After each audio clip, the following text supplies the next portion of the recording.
नमस्कार विद्यार्थी मित्रांनो, नोट्स इन मराठी या आपल्या शैक्षणिक यूट्यूब चॅनलवर तुमचे मनापासून स्वागत आहे. आज आपल्याकडे स्रोतांचा एक खूप रंजक संच आहे. हा संच आपल्याला भारतीय इतिहासातील अशा एका काळाबद्दल सांगतो जो मौर्य साम्राज्याच्या अस्तानंतर आणि गुप्त साम्राज्याच्या उदयापूर्वीचा आहे. अनेकदा या काळाकडे दुर्लक्ष केलं जातं. हो, किंवा याला एक अंधारयुग असंही म्हटलं जातं. पण तो काळ खरंच तसा होता का? हाच तर प्रश्न आहे. आजच्या या सखोल चर्चेत आपण हेच शोधणार आहोत की एका महासत्तेच्या अस्तानंतर जी राजकीय पोकळी निर्माण झाली, त्यात नवीन विचार, नवीन लोक आणि नवीन संस्कृती कशा प्रकारे जन्माला आल्या. तुम्ही राजकीय पोकळी हा शब्द वापरलात तो खूप महत्वाचा आहे. कारण कसं आहे, निसर्गाप्रमाणेच राजकारणातही पोकळी फार काळ टिकत नाही. बरोबर.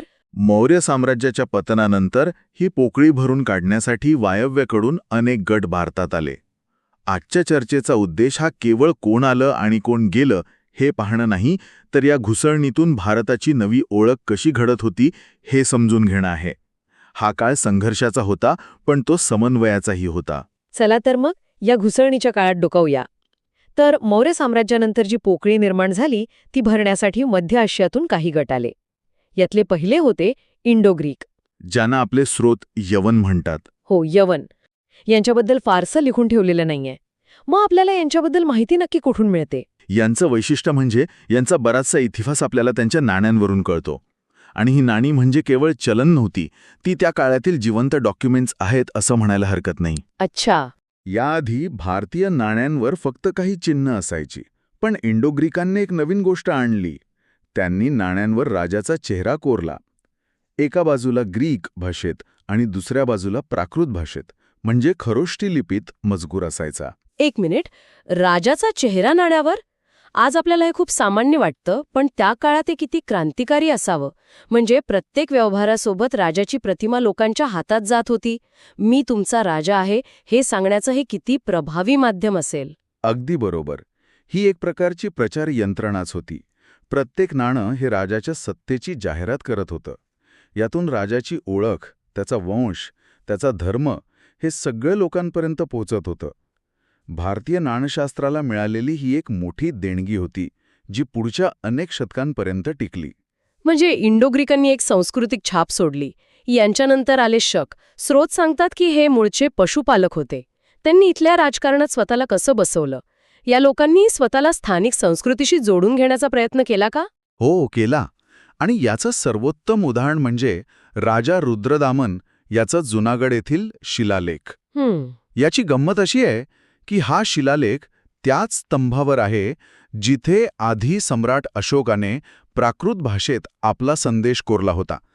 पण रुद्रदामनने आपला लेख शुद्ध संस्कृत भाषेत कोरवला. थांबा, हे खूपच रंजक आहे. म्हणजे एक परकीय राजा जो बाहेरून आलाय, तो इथली प्रतिष्ठित मानली जाणारी संस्कृत भाषा वापरतोय, आणि तीही अशोकाच्या लेखाच्या खाली. हा निव्वळ योगायोग नसावा? नाही, योगायोग नाही. यामागे नक्कीच राजकीय हेतू असणार. काय असू शकतो तो? हा एक राजकीय डावपेच होता. संस्कृत ही त्या काळात ज्ञान आणि प्रतिष्ठेची भाषा मानली जात होती.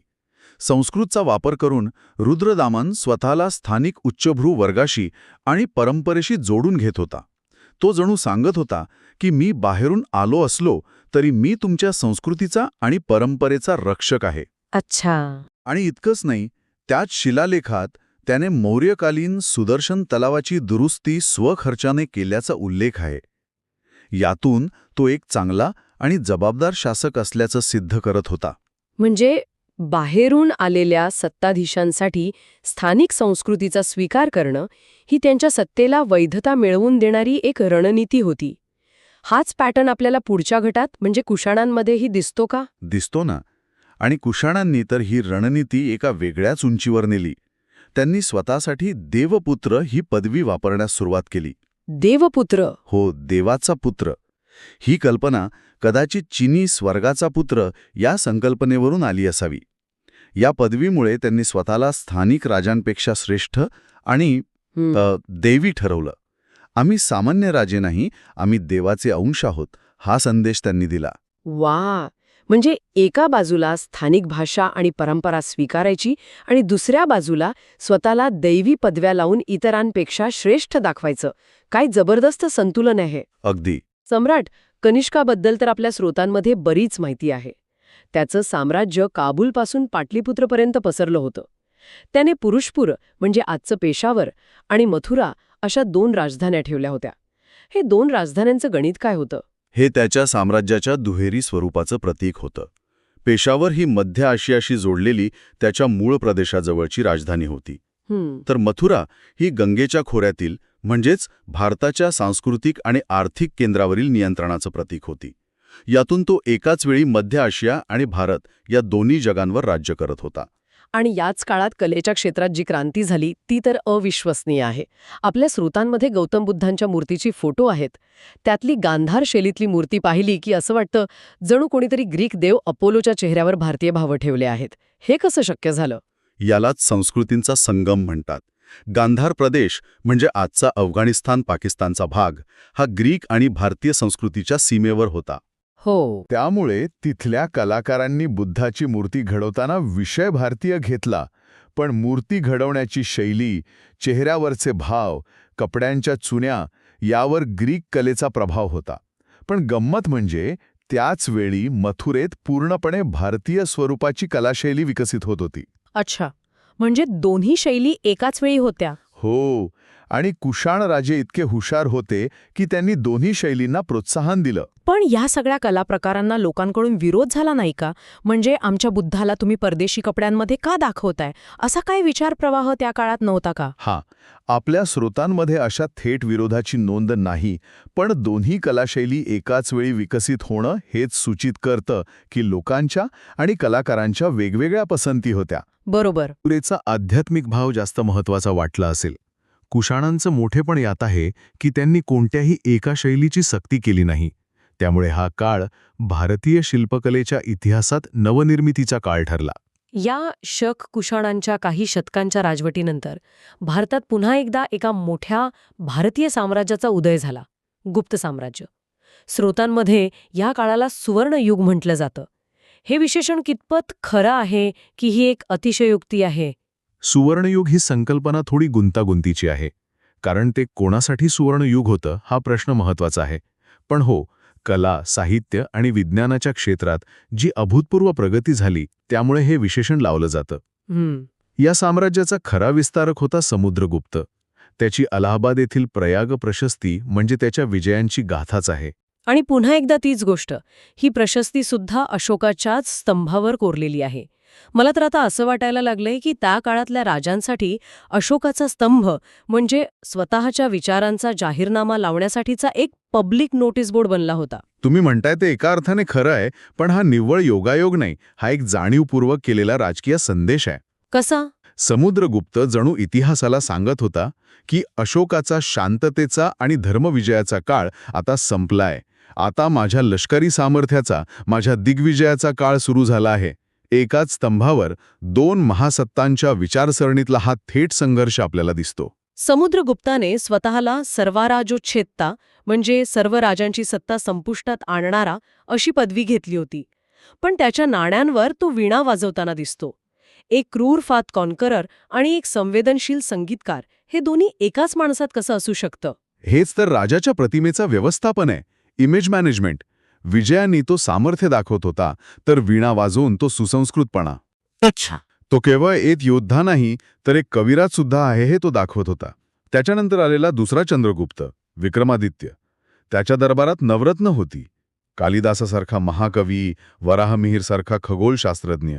हो, पण ही नवरत्न केवळ शोभेसाठी होती की त्यांचा राज्यकारभारात काही उपयोग होता? नक्कीच उपयोग होता. ही नवरत्न म्हणजे त्या काळातील थिंक टँक होती. राजाला वेगवेगळ्या क्षेत्रात सल्ला देण्यासाठी, राज्याची प्रतिष्ठा वाढवण्यासाठी आणि ज्ञानाची निर्मिती करण्यासाठी या विद्वानांचा उपयोग केला जात असे. म्हणजे हे राजाच्या वैभवाचं लक्षण होतं. बरोबर.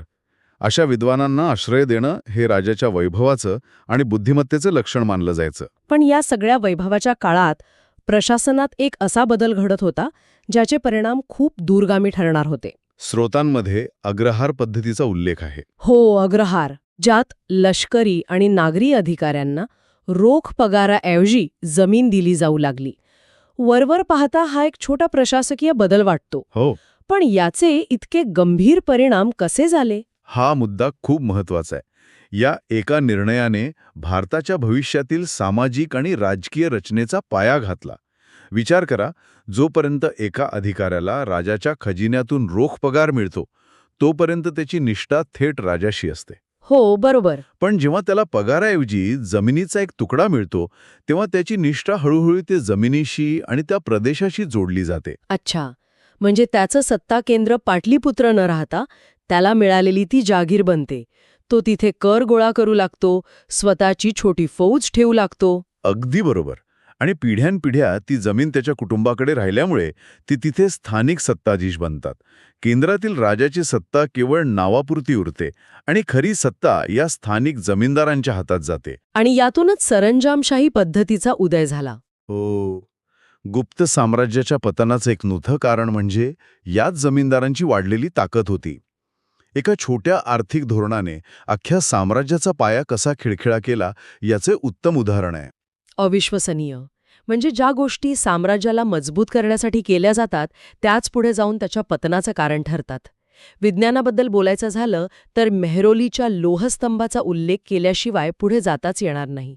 1600 वर्षांहून अधिक काळ होऊनही तो गंजलेला नाही. आजच्या तंत्रज्ञानाला लाजवणारी ही कामगिरी त्यांनी कशी केली असेल? त्यामागे त्यांचं प्रगत धातुविज्ञान होतं.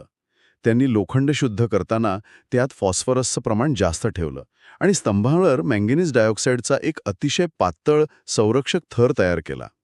ही प्रक्रिया इतकी गुंतागुंतीची आहे की त्या काळात त्यांनी हे ज्ञान कसं मिळवलं हे कोडच आहे. खरंच.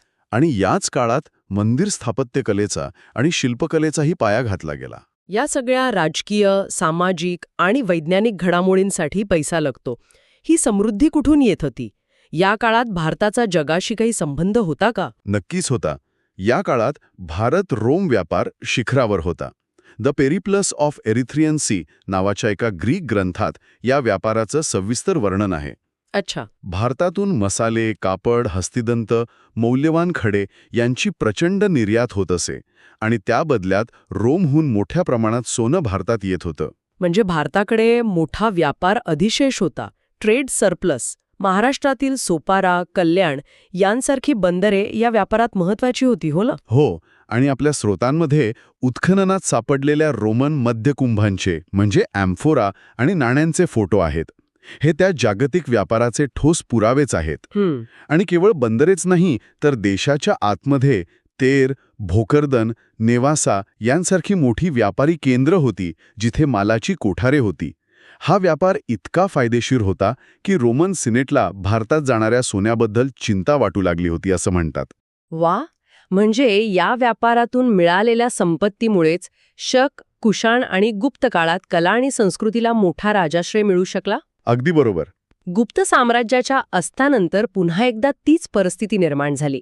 म्हणजे छोट्या छोट्या राज्यांचा उदय झाला. हो, पुन्हा एकदा राजकीय विखंडन झालं. या काळात स्थानेश्वरचे वर्धन घराणे आणि काश्मीरमधील कर्कोटक घराण्याचा उल्लेख महत्वाचा आहे. हर्षवर्धन. बरोबर. हर्षवर्धन हा त्या काळातील शेवटचा मोठा सम्राट मानला जातो, ज्याने उत्तर भारताला एकत्र ठेवण्याचा प्रयत्न केला.